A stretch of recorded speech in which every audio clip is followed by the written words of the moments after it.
Bom, gente, nós vamos trabalhar um pouquinho sobre a matriz energética da Europa. Vocês estão vendo aí o petróleo e seus derivados 31,5%, o carvão mineral 26,9%. São as duas fontes aí de maior assim, relevância na matriz energética da Europa. Depois vem outros, e também biomassa, gás natural. Maiores produtores mundiais de gás natural. Primeiro vem os Estados Unidos, depois a Rússia, Irã, e temos aí o Brasil em 31º lugar. Interessante pensar que estão os maiores produtores mundiais de gás natural, Estados Unidos e a Rússia. Aí nós temos os gasodutos, oleodutos mais importantes da Rússia. Por que o destaque da Rússia? Porque a Rússia abastece grande parte da Europa, principalmente o leste europeu, pensando aí na Ucrânia. Então, temos aí as reservas de gás, temos os gasodutos, temos o gasoduto planejado e tem também aqueles em construção. Mas o que você deve levar em consideração? Essa dependência que esses países têm em relação à Rússia, quando vamos falar de questão de reserva de petróleo, de oleoduto, de gás, de gasoduto. Olha aí o gás russo. Então, aquilo que nós já estamos falando, a dependência europeia do gás russo.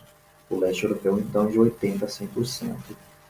Depois Polônia, Grécia, Hungria, assim sucessivamente. Aí o carvão mineral, as áreas industriais e principais jazigos minerais energéticos na Europa. O ferro, depois temos a bauxita, o cobre, o chumbo, o magnésio, o mercúrio, a prata, temos aí os fertilizantes, o carvão, o petróleo e o gás natural, e também o urânio. Então, aí as principais áreas industriais da Europa, com destaque aí para o carvão. E por que carvão aí? Porque é uma fonte assim, que polui bastante, que é muito utilizado, então, lá na Europa. Não podemos deixar de levar em consideração também a questão do petróleo. E os maiores produtores que usam mais também nas suas indústrias seria a França e a Rússia. Os países com as maiores reservas de petróleo, nós vemos aí a Venezuela, que é a primeira, depois a Arábia Saudita, o Canadá, o Irã, o Iraque, aí o Brasil em 15º. Então nós estamos aí na América com destaque para a Venezuela. Só que nós estamos tratando aí também da Europa, podemos deixar aí que a Europa fique em segundo aí na questão da produção, também na Europa e a Eurásia, 22,1%. Mas o grande destaque é o Oriente Médio, 29,6% de toda a produção mundial. E os maiores produtores de petróleo, Arábia Saudita, Estados Unidos, Rússia, Irã, México, e assim vai. Mais interessante aqui, a Arábia Saudita. Está na ponta, está liderando, então, os maiores produtores de petróleo. Aí, no caso, gente, seria barris por dia. Certo? Isso é interessante destacar. Maiores exportadores de petróleo. Agora, a exportação.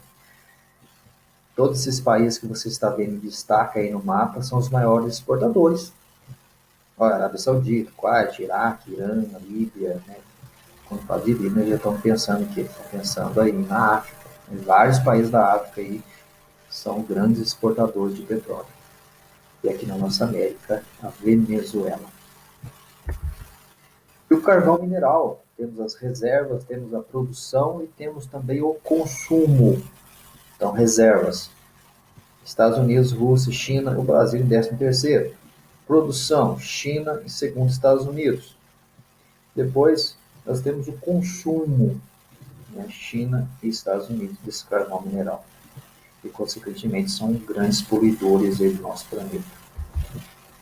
Os maiores consumidores de petróleo, Estados Unidos China, Japão, Índia, Rússia. Em sexto lugar está o Brasil. Então, os Estados Unidos aí liderando, porque uma das coisas interessantes é pensar no seu poderio econômico. Então, se você tem o dinheiro, você vai lá e compra. E o petróleo na Europa. Um textinho aí mostrando para você essa questão da dependência que o europeu tem de outros lugares. Por exemplo, a atividade extrativa. Os produtos mais importantes do continente europeu são petróleo, carvão, ferro e manganês.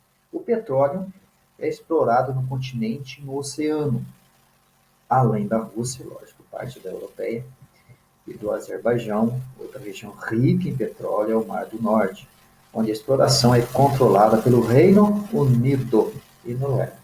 No entanto, em razão do elevado consumo, a maior parte dos países europeus é grande importador desse produto.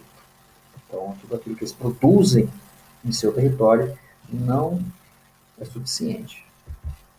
A energia geotérmica, então aqui é a questão do calor da Terra, usam o calor do subsolo para gerar energia.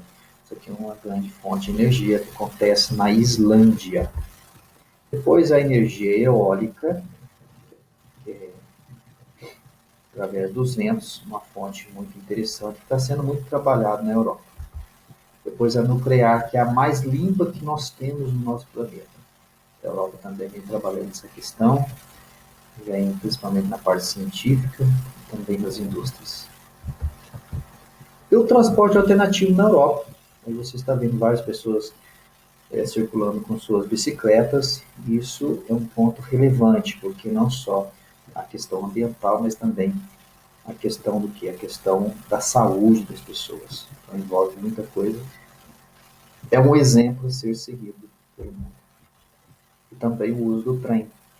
Olha aí. Então a pessoa deixa o carro em casa, seu carro em particular em casa, e acaba usando esse coletivo. Isso aí acaba melhorando a situação climática do lugar e, consequentemente, a saúde da população. E o carro elétrico, que é um carro assim que no momento está em pesquisa avançada e que vamos esperar que logo a Europa assim comece a se alavancar em todos os países, né, da Europa. É uma coisa muito cara porque é tecnologia de ponta. Logo, logo a gente torce que chegue sim às mãos dos europeus e, consequentemente, também chegue em nossas mãos. Essa é a torcida. Bom, gente, esse aqui é um pouco assim da situação das fontes de energia da Europa. Que a Europa está trabalhando nesse sentido. Então fica aí um abraço para todos e até mais.